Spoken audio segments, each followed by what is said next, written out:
So, hello. Thank you so much, Peggy, for inviting me to speak today. It's a sheer honor. I will sadly, or not so sadly, be repeating some of the points that have been made. That's the problem of being the last to speak. But hopefully from a slightly different angle. Am I echoing too much? Or is it okay? Okay. So, I should probably also apologize for bringing more or less old news to the table. But I'm not going to apologize. Because most of the things I'm saying are obvious in theory, but sadly distant in reality. After having taught architecture and theory for a decade, and been a part of building up architectural studies in my home country, Iceland, there are certain things that are central in how I see the problematic situation that architecture finds itself today. Now, think we must think, says Donna Haraway in her most recent work, Staying with the Trouble. If the choice were mine, the next generation of architects would do only that. No building, no planning, except for building and planning ideas for the new future. The agency of architecture is tremendously powerful and complex, both in terms of budgets and materials on many temporal scales, and in terms of its political, social, and ontological context. Architecture reflects and materializes the socio-political philosophy of any given time or place, and that cannot be otherwise. Not only does our profession have an impact in vital decision-making processes, but the ecological footprint of modern building materials and the construction industry is also tremendous. How did we get here? Was it our fault? And what can we do about it? The obvious answer is that we have to do things differently by taking up new methods or even revisiting and revising old methods. In this talk, I will argue 3 points. That we should rediscover words and concepts and their power to influence our methods. Secondly, that we should join other disciplines in redefining our way of looking at the world and stop turning a blind eye to the fact of us living now in the Anthropocene, the time frame of actual impact that humans have on the world's ecology and geology, or Capitalocene, like some would rather call it. And thirdly, that in doing so, we must revise our methods of teaching, holding on to what's precious, and re-empower that in our future education of architecture. But let me start by taking a little introspective look into our profession.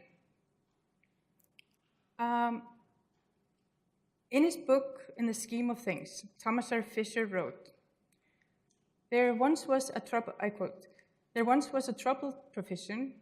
Its members had relatively modest incomes that were slow to grow.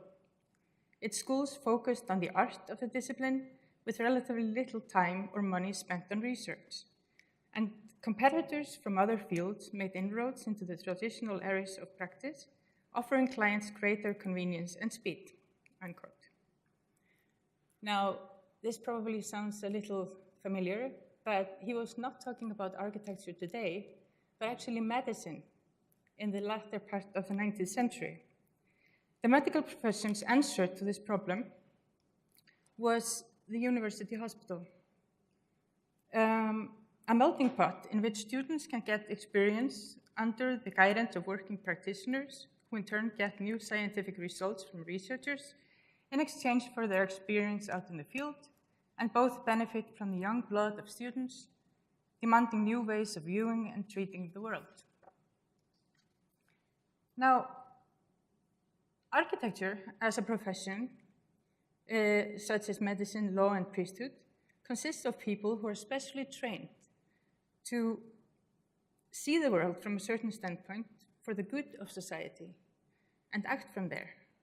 It is not a coincidence that architects have to pass numerous exams, professional thresholds, and that each country has a professional association safeguarding the ethical and appropriate practice of the architect's skills. Many professions like medicine, rely heavily upon the same kind of melting pot that I mentioned before. It's not enough to have studied, but built into the process of growing into a capable professional is a period of internship and training. And now, of course, I'm not saying that the working hours of medical students are actually something great, but you get the point. When I graduated from the Royal Academy of the Arts in Copenhagen, we were told three things: that our education had taken not the scheduled 5 years, but on average 7 years, and that it would take another 7 years for the profession to make architects out of us, and that we should not pay for that ourselves. That was a joint venture. And the third thing is that they also kindly pointed out that we have the least life expectancy of professions, with the exception of war reporters. So, when I started my architectural education, there were no schools in Iceland taught the subject, so I had to go abroad like all of my colleagues. I went to Paris and Copenhagen to study architecture, and I have since taught in Denmark, Sweden, and now here, along with having spent a decade building up architectural education in Iceland, although not entirely single-handedly. The Paris and Copenhagen schools are on two ends of pedagogic spectrum. The first years of architectural study in Paris is like high school all over again, with 10 subjects such as descriptive geometry, history, law, anthropology, geography, architectural drawing, etc. We had 1 day a week to work on studio projects, and we were expected to additionally use the nights and the weekends for those. We were taught by a steady stream of professors and teachers, each professor of architecture only staying with us for a term. Copenhagen, on the other hand, was all studio. There were a few weeks in the beginning of each semester designated to theory and technology, and if one was interested in geometry, for example, one was directed to the library to dig into formulas, which of course no one did. Engineers were brought in to teach at the desk based on each student's projects, and each department had a head professor that set the tone, defined the vision for the department. Other teachers, frequently alumni of that department, would help carry out that vision. Students were, of course, welcome to change departments, either temporarily or for good, but in staying with one's department, one was given the opportunity to master the language of that particular inspiration, gaining a certain wholeness in applying a particular way of thinking about architecture.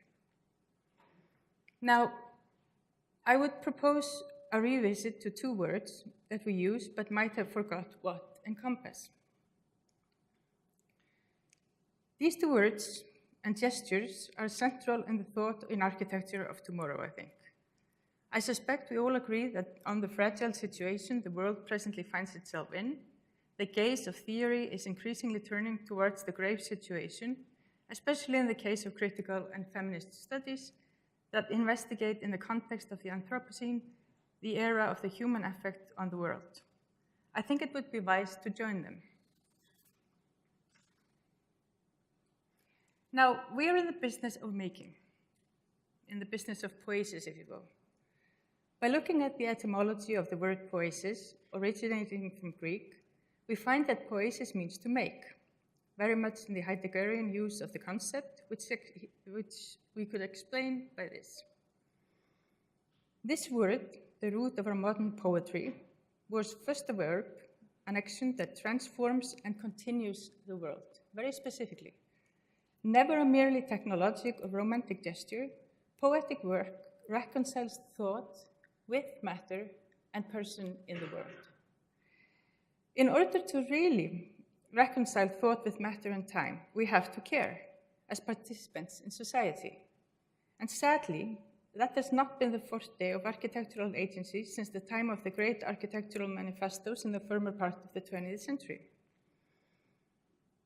As a profession, we have been, if we're honest, more inclined to think of our work as a response to other people's decisions, implicitly complying with the ever more powerful forces of capitalism. In order to care about what happens, we must take a few steps back and review our world picture, a picture that is failing us, the exceptionalism and modernist attitude towards human superiority against the rest of the world, and the blind faith in modernism. Now, Caring as a concept, as speculative ethics in more than human worlds, is also pivotal in Maria Puig de la Bella Casa's recent works, Matters of Care. In her writings, she quotes Joan Tronto and Berenice Fisher's proposition for a generic notion of the word care that sounds curiously similar to our pre-mentioned etymology of the word poesis. And I quote, "Care is everything that we do to maintain, continue, and repair our world so that we can live in it as well as possible. That world includes our bodies, ourselves, and our environment, all which seek to interweave in a complex life-sustaining web." Unquote. This ethico-political approach might be a somewhat useful way of re-evaluating our relationship with a neoliberal marketing capitalism that seems to gain increasing power in today's societies, democratic and totalitarian alike. The soil. If anyone, we are the profession that messes with soil, who shape what was there and what would become there. Granted, we do not necessarily decide what is to be done, but that doesn't change the fact that the power of the transformation is ours, placing a huge responsibility on our shoulders. Who should know about soil if not we? Donna Haraway continues, and I quote, "Imagine a conference not in the future of humanities in a capitalist restructuring university, but instead the power of humanities for a habitable multi-species model."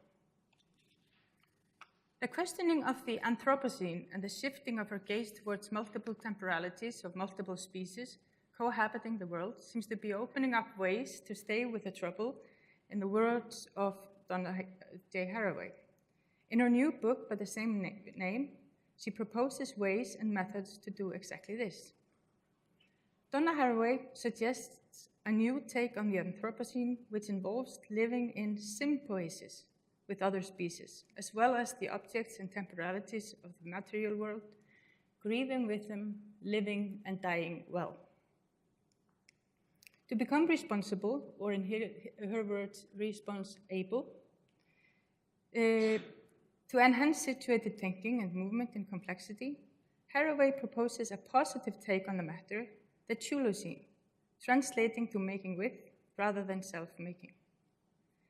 This requires thinking not only in different spaces, but in different timescapes, understanding the connection between the erosion of the rock and production of soil, the time span of lichens, microbes, plants, and other phenomena we share the world with, phenomena that contribute to our well-being as well as our decay.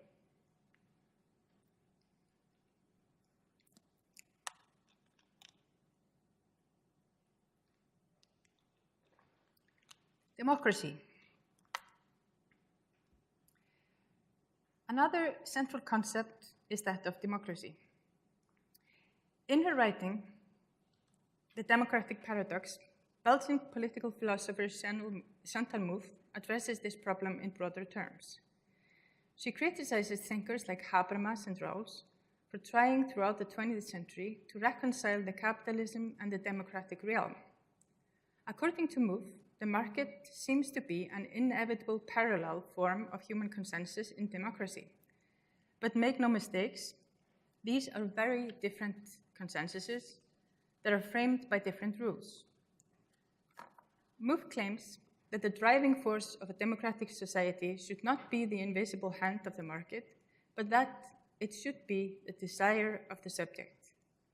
The market offers contracts between equals, sort of like a symmetrical consensus, whereas many of other relationships in society naturally offer asymmetrical and complex constellations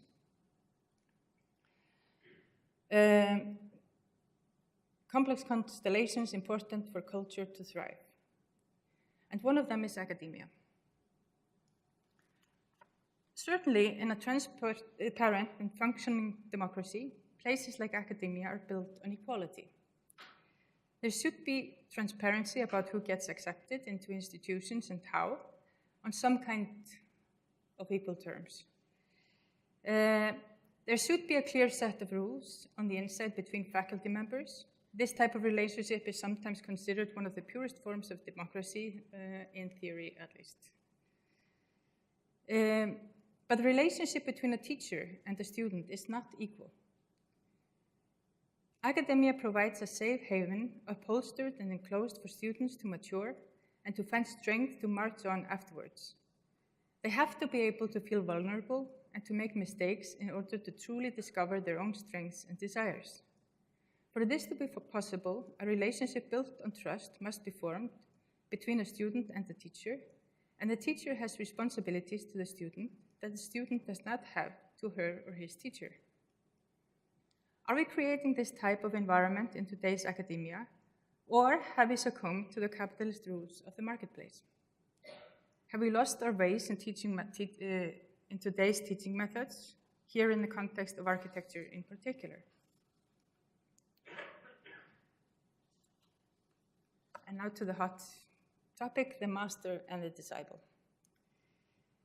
For a long time, this relationship has developed in a way that makes it sound repelling. The role of the master being that of oppression, where society's hierarchy and other power structures turned this relationship to that of an all-knowing master and a submissive student, along with other difficult connotations, especially in the concept of the master. The relationship between master and disciple has, though, been one of the weaving and bearing threads of our society ever since the convents and the guilds in the Middle Ages. A disciple decided what he wanted to become and chose his master accordingly. Thus, a certain claim of trust had already been made. In time, not necessarily some pre-scheduled 3 or 5 years, but when the student was ready, he himself wandered off to be his own master, able to take on his own disciple.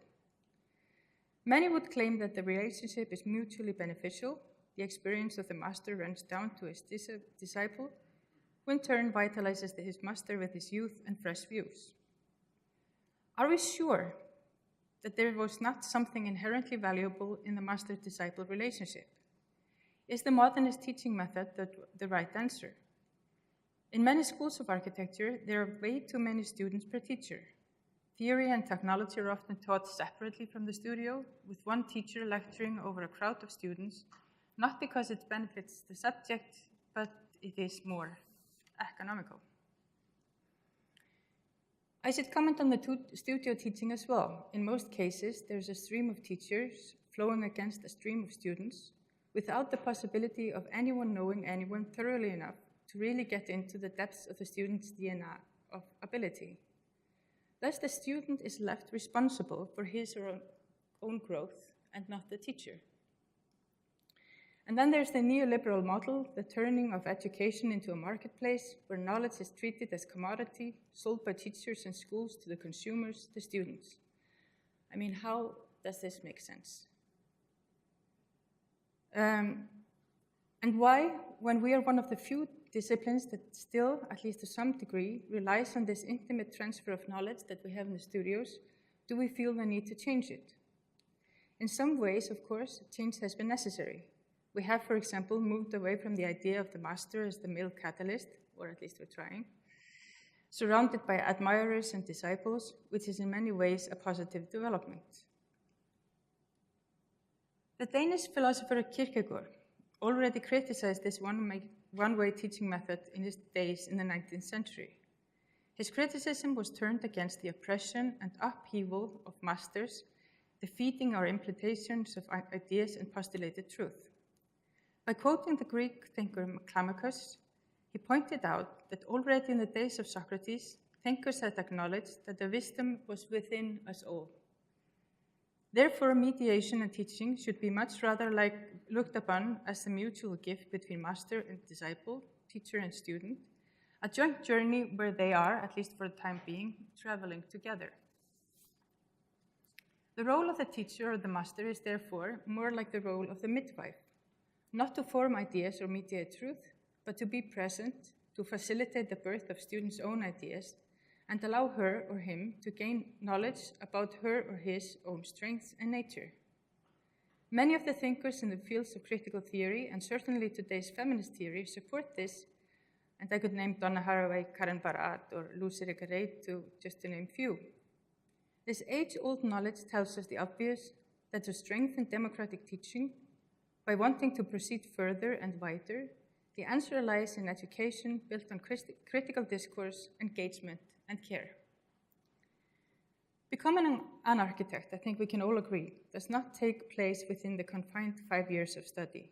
You cannot enter an architect school, sit there quietly, to be spat out later as a fully blown practitioner. Architectural agency is something you start taking on during your studies and then grows with you as you mature. And for this, I dare claim, a student needs a steady relationship with a mentor over the course of more than a semester. If you think I'm applying for more teaching here at Yale, you might be right. The relationship of master and disciple is not new. It has been practiced since the Middle Ages at least, and probably since the beginning of history. The act of transferring knowledge from one generation to the next has been with us for the longest time, through parents, convents, guilds, but somehow modernism and capitalist productivity has turned our schools into industrial machines, maximizing economical benefit at the cost of the student-teacher relationship. Are we then, by adapting our teaching not to the maturity of our students, but to the convenience of the economical machine, ruled by budgets and indicators, but not the results that truly matter, failing our students and failing society? Will the students be ready to face the immense power and responsibility of the architectural profession once they're thrown into the real world without having the same time to grow as professionals under supervision, like, for example, the medical students? Can teaching as a democratic and social act comply with capitalism? Is saving lives more important to society than actually shaping the frame around all life? Or not, sorry, not all life, human lives. Are we truly thinking about teaching when we talk about production of workers, a mass of the same, instead of thoroughly maturing individuals? Will not mass-produced architects risk becoming neutral bystanders who neglect their abilities and responsibilities?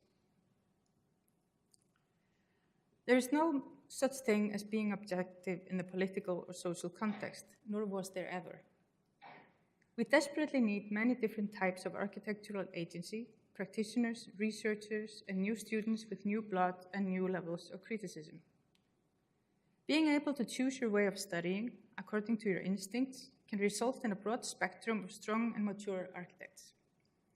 Some will be more technology-oriented, while others will develop on their theory or formalism. Some are tulips and others are sunflowers.